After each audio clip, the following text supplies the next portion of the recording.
Following the 2024 presidential election, President-elect Donald Trump announced his plan to impose a 25% tax on Mexican imports once he takes office in January. This proposal quickly drew a response from Mexico's president, Claudia Sheinbaum, who stated that Mexico would impose tariffs of their own, raising tensions between the U.S. and Mexico.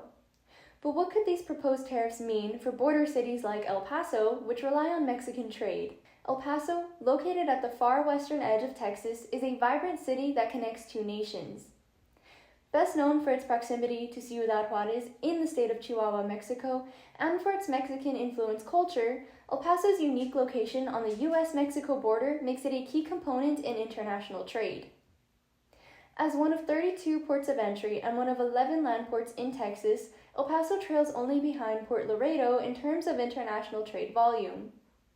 With Mexico being one of the U.S.'s primary trading partners, El Paso's infrastructure and trade centers thrive on cross-border commerce. There are 6 international bridges connecting El Paso to Juarez that facilitate the movement of goods and people through rail, commercial and personal vehicles, and pedestrian-only crossings. These bridges support the city's manufacturing and retail economic sectors that create job opportunities in the borderland.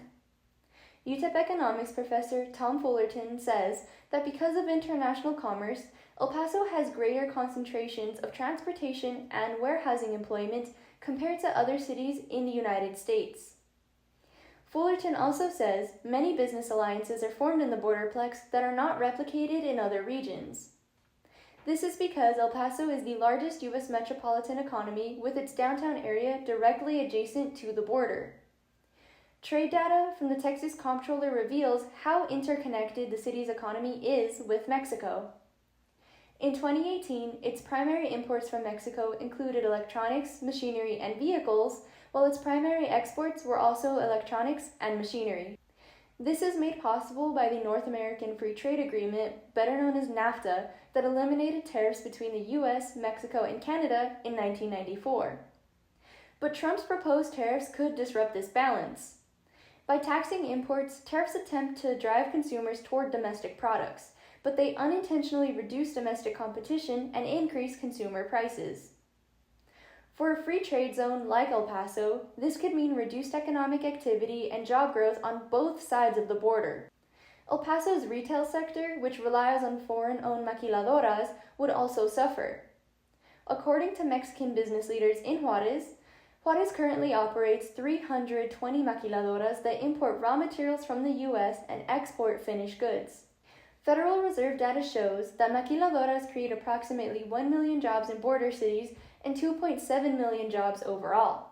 From 2003 to 2018, the El Paso port of entry experienced a 102% increase in shipping activity and accounted for $81.9 billion in direct trade value, according to the Texas Comptroller. Texas's overall related gross domestic product was comprised of $25 billion from trade in El Paso. Fullerton says that if Trump's proposed tariffs are implemented, they could reduce those numbers. Global supply chain disruptions, like those seen during the COVID-19 pandemic, affected profitability for automobile and consumer electronics companies. Whether the tariffs will go into effect is still uncertain, but the cross-border relationship is sure to be impacted. This is Alaida Muela reporting for Borderzine.